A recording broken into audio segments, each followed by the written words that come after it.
시청자 여러분 안녕하십니까. 복지TV 뉴스입니다. 교통약자 시외 이동권 차별구제 소송에 대한 1심 재판부의 판결이 나왔습니다. 재판부는 버스 회사에게만 교통약자들의 시외 이동권을 보장하라는 판결을 내렸습니다. 자세한 소식 김지한 기자가 전합니다. 보장하라. 장애인 등 교통약자들이 국가와 지자체, 버스 회사를 상대로 낸 차별구제 소송에서 일부 승소 판결을 받았습니다. 하지만 장애계는 이번 판결에서 편의 제공에 대한 책임을 버스 회사에게만 지게 했다며 아쉬움을 전했습니다.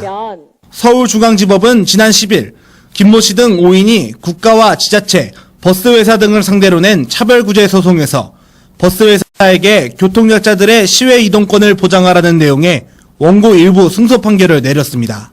최종 판결에서 재판부는 금호고속과 명성운수는 광역급행, 직행좌석, 좌석형 버스에 휠체어 승강 설비 등 승하차 편의를 제공하라고 판시했습니다. 하지만 원고 측의 손해배상 청구는 기각됐습니다. 이에 장애계는 이례적으로 재판부가 교통약자들의 이동 편의를 인정했다는 측면에서는 고무적이지만 국가에 대한 책임에 대해서는 명시하지 않아 아쉬움을 나타냈습니다. 소송의 본래 목적은 국가가 이 문제를 책임지고 해결해달라는 것이었는데 오늘 판결은 결과적으로 보면은 국가는 책임을 묻지 않고 민간 버스에서 두 곳에서만 그것도 미약하게 이제 차별을 시정하라는 이런 어떤 실망스러운 판결이 나왔습니다. 이어 장애계는 국가가 시외 이동권에 대한 책임을 지지 않는 상태에서 버스 회사만의 노력으로는 시외 이동권을 보장받을 수 없다며 앞으로도 이와 관련된 소송을 계속 전개해 나갈 것이라고 전했습니다. 복지TV 뉴스 김지한입니다.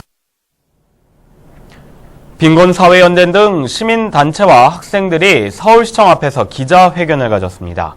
이 재건축과 단속 등에 의해 쫓겨나는 철거민과 노점상 등을 위한 대책을 관계당국이 마련하라는 건데요. 정유린 기자입니다.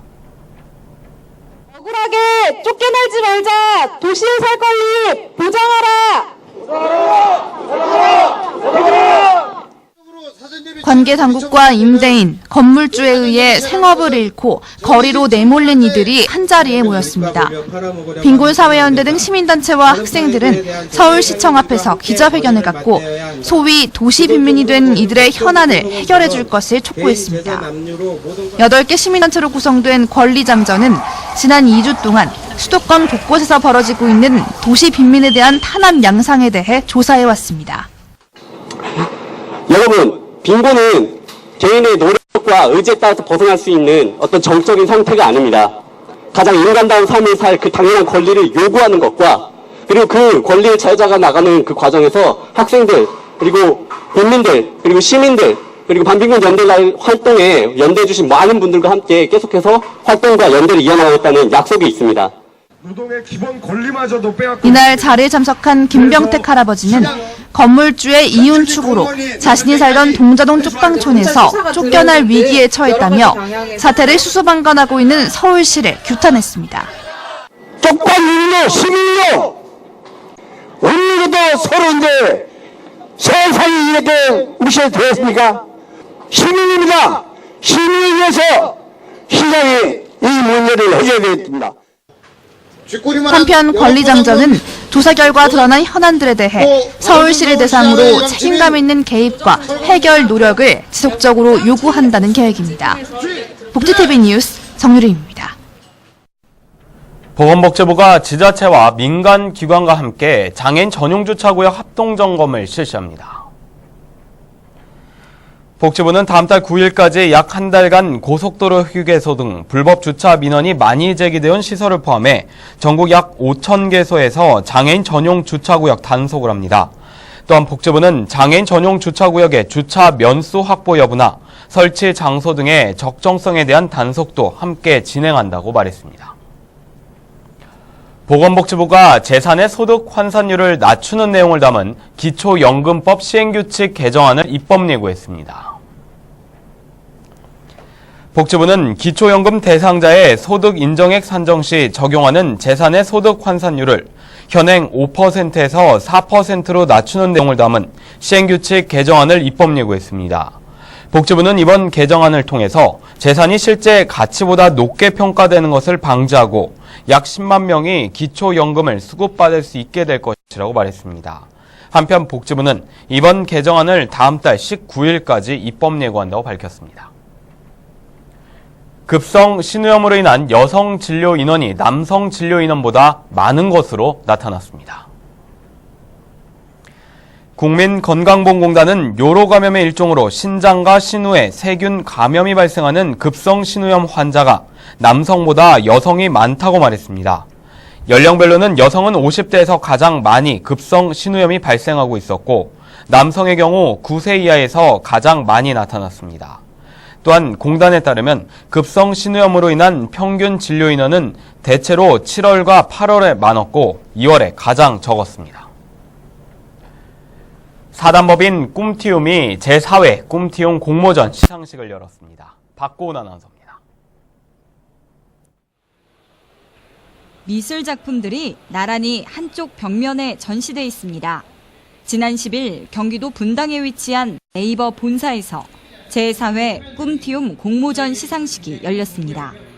지난 5월부터 한 달간 공모를 해 심사를 거쳐 진행된 이번 공모전에서 대상에는 어버조요라는 작품을 제출한 한부열 씨가 차지했습니다. 오늘 상 무슨 상 받았어요? 대상 받았어요. 기분이 어때요? 좋아요. 얼만큼 좋아요? 얼마큼 좋아요? 많이 좋아요. 부열이 사랑해요. 감사합니다. 꿈티움 이사장인 이성규 교수는 이번 공모전을 통해서 장애 예술가들의 활동 영역을 더 넓히고자 한다고 말했습니다. 저희 사단법인 꿈티움에서는 이 꿈을 키워준다는 의미에서 저희는 그 작품을 가지고 그 작가의 꿈을 키워주는데 어떤 도움을 줘야 되겠다. 멘토링을 해서 더 큰 작가로 만들어주든지 아니면 그 작품을 가지고 상품을 만들어서 경제적인 이득을 주든지 하는 그런 일들을 좀 해보자라는 좀 색다른 생각을. 창작을 향한 열정과 그 열정을 다해 표현하고 싶은 자신만의 이야기를 엿볼 수 있었던 자리. 꿈티움 공모전을 통해 장애예술인들의 꿈과 희망이 실현될 수 있기를 바랍니다. 복지TV 뉴스 박고은입니다. 서울 노원구의 주민들의 휴식과 배움을 함께 할 수 있는 공간이 마련됐습니다. 바로 꿈놀이 밥상인데요. 어떤 공간인지 최현미 기자가 소개합니다. 노원구 중계동의 꿈놀이 밥상이 문을 열었습니다. 임대지역 주민주도형 경제모델 지원사업 가운데 하나인 이곳은 어린이들에게 안전한 보금자리를 제공하고 주민들에게는 휴식과 배움의 공간을 제공할 예정입니다. 꿈나무 카드 애들뿐만 아니라 이제 임대지역 주민들 같이 다 활용하는 그런 분식점 겸 카페식으로 만든 거죠.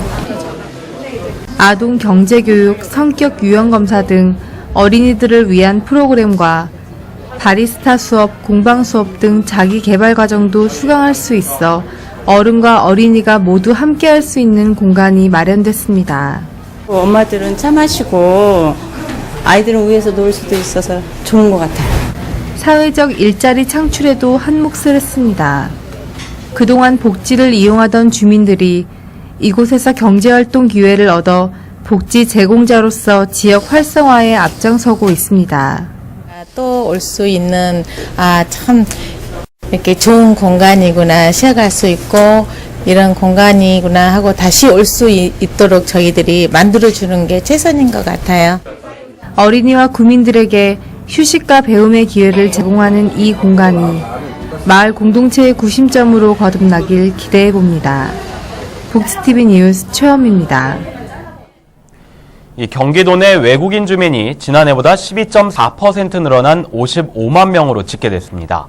남성은 외국인 근로자가, 여성은 결혼 이민자가 가장 많았습니다. 김소영 기자입니다. 6년 전 유학생으로 한국을 찾은 네팔 출신 아난타 씨. 한국 생활에 적응하는데 언어가 가장 큰 장벽이었던 아난타 씨는 한국에 사는 네팔인들이 쉽게 접근할 수 있는 한국어 학습 어플리케이션을 개발 중입니다.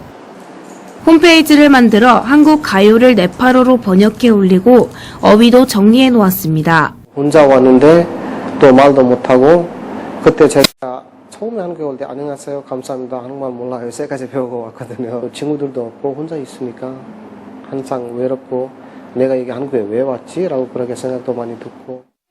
한국 생활 15년 차인 나카오카 유미코 씨는 9년 전 한국인 남편을 만나 결혼했습니다. 일을 마치고 항상 작은 아이를 유치원에서 데리고 옵니다. 아이들과의 시간이 가장 즐거운 유미코 씨. 외국인이라는 이유로 취업이 힘들었지만 다문화센터를 통해 그녀는 지금 다문화 강사로 일하고 있습니다. 좋은 점은 아이들이 저한테 뭐 다가와서 일본 사람이라고 해서 막 반가워해주는 아이 보면 또 너무 고마운데 역사적인 거나 뭐 연도적인 문제로 아이가 일본 사람 좀 뭐라고 뭐 하는 아이 보면 좀 가슴이 아파요. 도내에 거주하는 외국인 주민은 55만 4천여 명, 지난해 49만 2천여 명에서 6만 1천여 명이 늘었습니다. 전국 외국인 주민 31.8%가 경기도에 거주하는 것입니다. 경기도는 행복한 다문화 가정 조성과 외국인 주민 복지 증진을 위하여 다문화 가족 지원센터, 외국인 복지센터 등을 운영하고 있으며 한국어 교육, 다문화 마을 공동체 육성, 다문화 서포터즈 운영 등 다양한 정책을 경기도 내 거주하는 외국인은 한국계 중국인과 베트남, 필리핀 외국인까지 다양합니다. 세계 속의 경기도로 도약하기 위해서는 이제는 틀린 문화가 아닌 다른 문화를 받아들이는 인식과 배려가 필요합니다. 복지TV 뉴스 김소연입니다.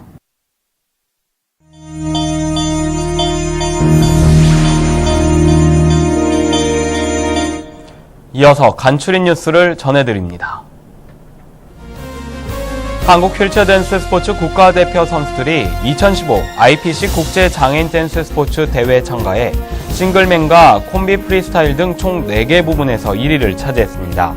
한편 한국 선수단은 지난해 열린 인천 장애인 아시아 경기대회에서도 5개의 금메달을 석권하는 등 아시아 정상급 실력을 과시한 바 있습니다.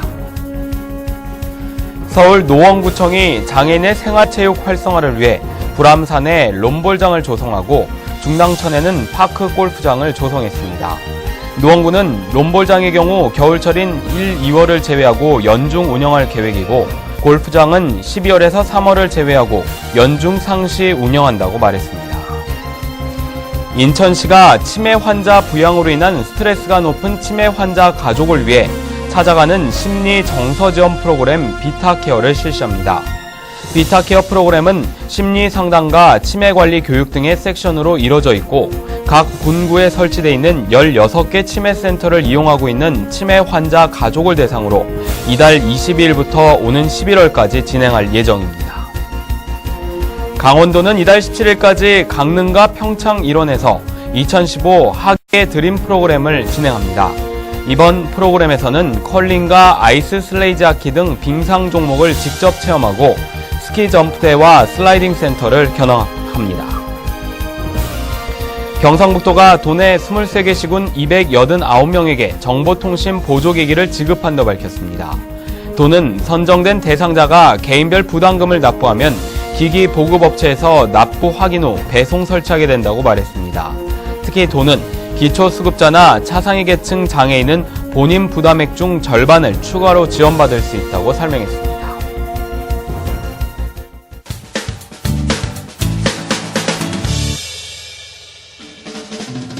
한 주간의 사회복지 행사를 한눈에 알려드리는 시간, 복지 게시판입니다. CJ 도너스 캠프는 국회 인성실천 포럼과 함께 청소년들이 미래 리더로 성장할 수 있도록 문화 콘텐츠 창작을 통해 인성의 덕목을 내재화하고 실천하게 하기 위한 인성 캠프를 진행합니다. CJ 도너스 캠프는 소외아동에게 동등한 교육의 기회를 제공하는 교육복지 사업과 아동과 청소년의 건강한 성장을 돕는 꿈키움 사업을 제공하는 기관인데요. 이번 국회 꿈키움 가족 인성캠프 참가에 관한 자세한 내용은 CJ 도너스 캠프 홈페이지에서 확인할 수 있습니다. 한국지역아동센터 연합회가 대학생 온라인 서포터즈 3기와 4기를 모집합니다. 한국지역아동센터 연합회는 빈곤 아동, 청소년 복지와 지역아동센터의 기능과 역량 강화, 교육문화 지원 사업과 정부 정책 사업을 전국적으로 수행하는 단체입니다. 서포터즈 참여에 관한 자세한 사항은 한국지역아동센터 연합회로 문의하시기 바랍니다. 지금까지 복지 게시판이었습니다. 이야기가 있는 시간 오늘의 영상 함께 보시죠. 따뜻한 기운을 내주며 혈액순환을 돕는 여름 대표 식재료인 닭고기. 오늘은 삼복 중 첫 번째 복날인 초복인데요. 삼계탕 한 그릇에 더위를 싹 날려보내는 건 어떨까요? 네, 앞서 교통이동약자의 시외 이동권 관련 판결 소식을 전해드렸습니다. 이 국가나 지자체가 교통이동약자의 이동권에 대한 책임을 져야 하는 것이 당연하지만 이 재판부는 그렇게 판단을 하지 않은 것 같습니다. 그러나 이번 판결에서 재판부가 교통이동약자의 이동권을 인정했다는 점을 우리는 주목할 필요가 있습니다. 행복한 미래를 여는 방송 복지TV 뉴스를 마칩니다. 시청해주신 여러분 고맙습니다.